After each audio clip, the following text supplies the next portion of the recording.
কুষ্টিয়ায় দৈনিক প্রথম আলোর কার্যালয়ে ভাঙচুর করা হয়েছে। মধ্যরাতে প্রথম আলোর কার্যালয়ে সাইনবোর্ড ভাঙচুর করা হয়।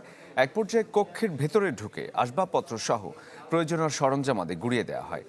এ সময় প্রথম আলো বিরোধী বিভিন্ন স্লোগান দিতে থাকেন বিক্ষুব্ধরা।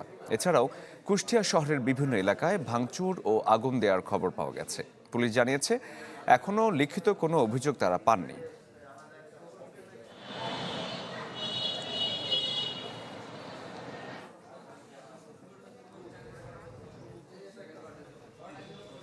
আরএফএল গিজার মানে চটজলদি পানি গরম, বিদ্যুৎ বিল 20% কম। আরএফএল গিজার, উষ্ণ পানির পরশ।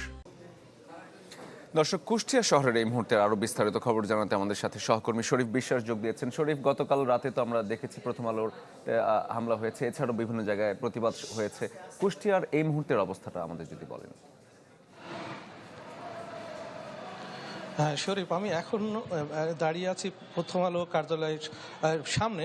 অর্থাৎ এই গত মধ্যরাতে অর্থাৎ রাত 1টার দিকে কিছু বিক্ষুব্ধ মানুষ, যুবক, তারা কিন্তু এই প্রথম আলো কার্যালয়ে তারা ফ্যাসিবাদের বিরুদ্ধে, প্রথম আলোর বিরুদ্ধে এবং ভারতীয় আগ্রাসনের বিরুদ্ধে তারা কিন্তু বিক্ষোভ মিছিল, অর্থাৎ মিছিল করতে করতে কিন্তু তারা এই প্রথম আলো কার্যালয়ে প্রবেশ করে।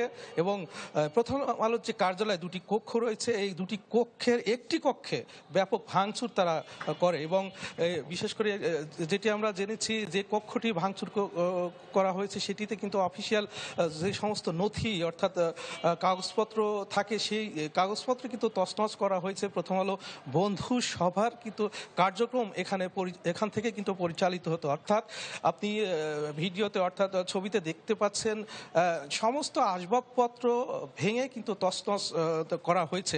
যদিও রাত 1:30টার ঘটনা, এখন পর্যন্ত কিছুক্ষণ আগেও প্রথম আলো কুষ্টিয়া অফিসের যিনি প্রধান অর্থাৎ তৌহিদিয়া হাসান, তার সাথে কথা বলেছে। তিনি জানাচ্ছিলেন যে গত রাত 1:30টার ঘটনা, এখন পর্যন্ত আইন শৃঙ্খলা বাহিনীর পক্ষ থেকে, যদিও পুলিশ সুপার তাকে সকালে ফোন দিয়ে খোঁজখবর নিয়েছিলেন এবং তারা কিন্তু ঘটনাস্থলে আসেননি এবং কি ঘটেছিল তারা কিন্তু এখানে সরেজমিনে পরিদর্শন করেননি।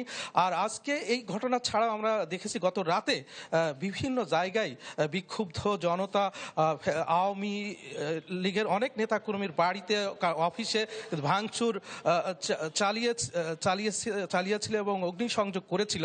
এবং আরেকটি বিষয়, কিছুক্ষণ আগে এনসিপি বিক্ষোভ মিছিল অর্থাৎ ওসমান হাদির উপর হামলাকারীদের বিচার দাবিতে, হত্যার বিচার দাবিতে তারা কিন্তু বিক্ষোভ সমাবেশ এবং গায়েবানা জানাজা করেছে। এই ছিল কুষ্টিয়া থেকে সর্বশেষ সংবাদ। শরীফ, ধন্যবাদ আপনাকে। দর্শক, কুষ্টিয়ার খবর আমরা জানছিলাম এতক্ষণ।